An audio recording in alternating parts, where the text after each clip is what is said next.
নমস্কার। আমি সলিল বাগচি। আমারই রচিত কবিতা আপনাদের পাঠ করে শোনাচ্ছি।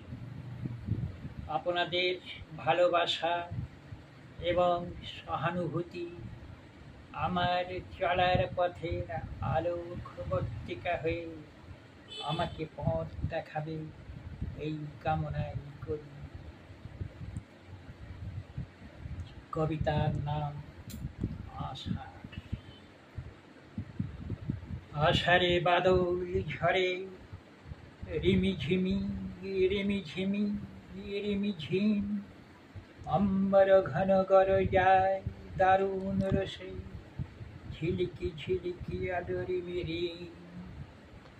কোথায় রবিরাজ ঢাকে মুখ, কত সুখ ছুটির নিদ্রায়।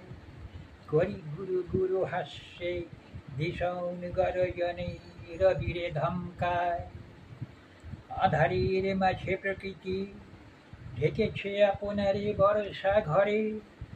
কুলায় শাবক নীরবে, মুখ গুজে সবে করেছে মাতৃক্রোড়ে। সোনালি সবুজ সন্তরণে, জল থই থই লম্ফ ঝম্প উল্লাস দাদুরি গানে। আকাশে ভূতলে মাতালো সহস্র গর্জন আশার বর্ষাদানে। বিজপীর শাখা জড়াইয়ে ব্রততী, ঘোমটা টেনেছে প্রকৃতি প্রান্তর শেষে। নাই কোনো কাজ আজ, টেনেছে ছুটির প্রহর আশার বর্ষা বেশে।